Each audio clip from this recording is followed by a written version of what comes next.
Boa noite. Há um midrash muito controverso que conta a história de uma viúva que tenta achar meios para sobreviver com as suas filhas, com o pouco que tem.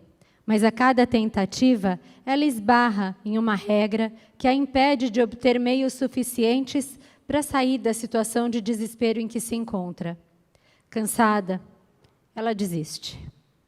Diz o midrash que esta foi a história que Korach contou antes de falar as palavras escritas na Torá. Vocês foram longe demais, pois toda a comunidade é santa, todos eles, e o Eterno está entre eles. Por que então vocês se elevam acima da congregação do Eterno? O midrash, por mais controverso que seja, me lembra os meus tempos de infância, em que minha mãe, professora universitária, lutava para nos dar de tudo o que precisávamos. A imagem da minha mãe chorando porque precisava pagar o aluguel aconteceu uma vez na minha vida. Há muitos anos atrás, mas nunca me saiu da cabeça. Viver sob as leis dos homens pode ser muito mais duro, pode ser duro demais para uma mulher sozinha e seus filhos e para tantos outros de nós.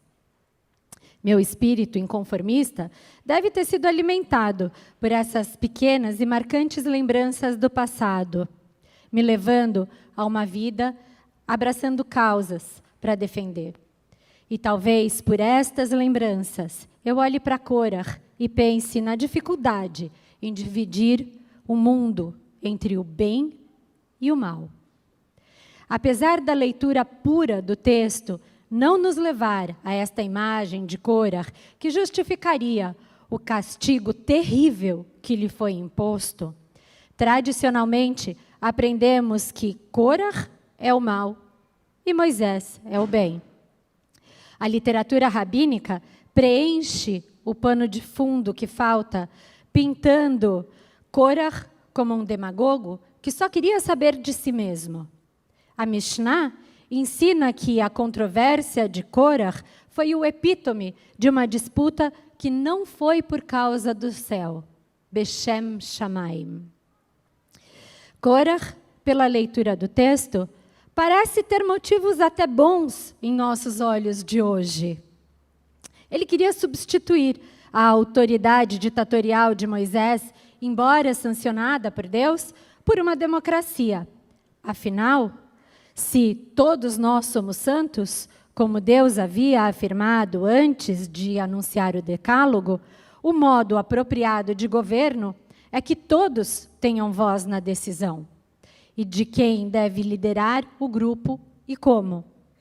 Do nosso ponto de vista atual, não podemos criticar muito severamente Korach. Hoje, lutamos pela democracia eclesiástica e política, em oposição à autocracia. Em que constitui, então, o crime de Korach e seus companheiros? O que nós aqui ouvimos Andréia agora, entre ontem à noite e hoje de manhã, eu tive o privilégio de ler. E naquele momento que eu estava lendo essas palavras, as tuas palavras, Andréia, saiu um enorme peso, mas um enorme peso da minha cabeça, do meu coração, do meu espírito. Vou explicar.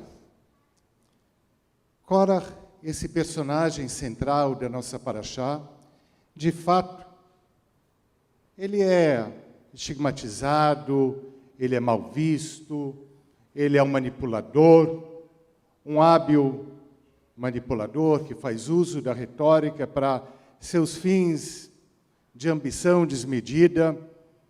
É um rico que busca o poder de modo desmedido. Esse é o Korach, que a Torá talvez escreva, mas que muitos, na interpretação, atribuem como sendo sua característica. Há muitos e muitos anos, uma pessoa me olhou nos olhos, em tom de expectativa para qual seria a minha resposta diante do que ela falou. E o que a pessoa falou foi o seguinte: teve um rabino, e aí mencionou o nome do rabino, mas que obviamente aqui eu não vou falar, que elogiou Korah. E a pessoa olhou para mim como se esse rabino estivesse cometendo a maior das transgressões. E esperava a minha reação. Naquele momento, minha reação foi de silêncio. Fiquei congelado. Mas eu fiquei congelado durante muito tempo, durante bastante tempo, pensando, poxa, tenho medo de trazer uma faceta diferente do que essa pessoa entende de Korah. Uma faceta que a própria tradição judaica permite. Porque a Torá é o texto, mas não é o texto que sai com uma posição consolidada, senão uma posição que é constantemente construída através dos inúmeros e vários contextos que, ao longo do tempo e do espaço, vão mudando. A interpretação da Torá é um caleidoscópio, mas ali aquela interpretação estava reduzida. Mas eu estava com medo, diante daquele olhar severo, de trazer qualquer outra interpretação. Para não ficar absolutamente solitário naquele meu peso, naquele meu receio, somente uma pessoa da nossa querrilá, da nossa congregação, sabia desse dilema. O nosso Razan André Nudelman. Função dos anos de grande e satisfatório convívio. Mas ouvindo o que a Andréia falou, meu peso pode diminuir. Na verdade, o peso pode ir embora, em relação a Korah, mas em relação a outros aspectos. Tantas controvérsias no mundo. E ainda bem que há controvérsias, porque através delas a gente pode crescer, se desenvolver e aprender. Mas será que diante das controvérsias, cada um de nós, eu incluso, tenho, tal como naquela época, que me acompanhou por muito tempo, o medo de falar uma determinada posição? Por exemplo, uma controvérsia atualíssima no nosso país e mundo afora: aborto. E me foi perguntado recentemente qual a posição judaica sobre aborto. Há muitos e muitos anos, numa revista de grande circulação nacional, eu escrevi, a pedido da revista, a posição judaica sobre o aborto. Será que hoje, aqui e agora, eu teria a coragem de mostrar a posição judaica sobre o aborto? Porque as controvérsias, que deveriam ser salutares e nos impulsionar para um debate, estão no fundo, talvez criando mordaças.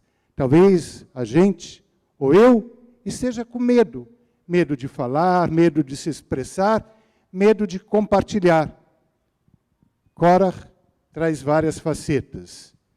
Que nos nossos debates não tenhamos medo de trazer as várias facetas. Que a gente não se sinta com mordaça em nossas bocas, que a gente não se sinta com o peso do medo de trazer num debate sobre qualquer tema, seja ele como for, uma posição. Talvez nessa posição haja concordância, talvez haja discordância. Só saberemos se há concordância ou discordância se houver o debate da controvérsia, sem medo de expressão.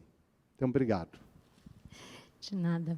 Bom, Thomas Jefferson disse que um pouco de rebelião, de vez em quando, é uma coisa boa. Se pensarmos bem, a própria nação dos Bnei Israel nasceu de uma rebelião contra os egípcios. A rabina Sharon Brous sugere que a incapacidade de Moisés ouvir Korah, quando ele se apresentou e pediu ao líder que ouvisse uma narrativa que contradizia aquilo que ele conhecia, é a chave do problema. Se Moshe tivesse realmente escutado, talvez a discussão não tivesse sido tão ferrenha e a consequência não teria sido a violência, a praga, a morte.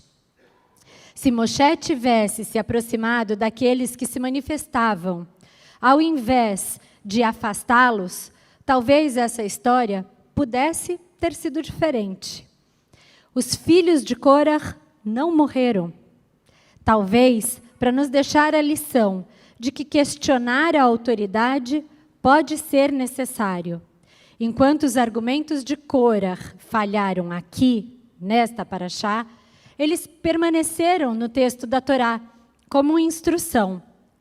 Tais são os estranhos caminhos da história e das obras paradoxais de Deus. Não há nada tão poderoso quanto uma ideia cujo tempo chegou. E há um poder igualmente destrutivo em uma ideia cujo tempo ainda não chegou. Devemos lutar por essas novas ideias, pela justiça, e nos mover de acordo com os valores morais pregados pelo judaísmo. Precisamos reinterpretar a lei civil e a lei judaica, de maneira que sejamos um reino de sacerdotes, um povo santo, por meio de nossos passos persistentes para nos tornarmos santos, da maneira que a lei judaica nos ensina a ser. É a nossa missão introduzir novas ideias e políticas, de maneira que possam ser assimiladas pela sociedade de forma saudável, combatendo arduamente aqueles que assumem e usam o poder através do ego, mentiras e subterfúgios. Mas é necessário ter em mente que toda argumentação, toda luta, por mais legítima que seja, tem o momento e a maneira certos de serem conduzidos, para que realmente reflitam positivamente em nós mesmos e na sociedade como um todo. Shabbat Shalom.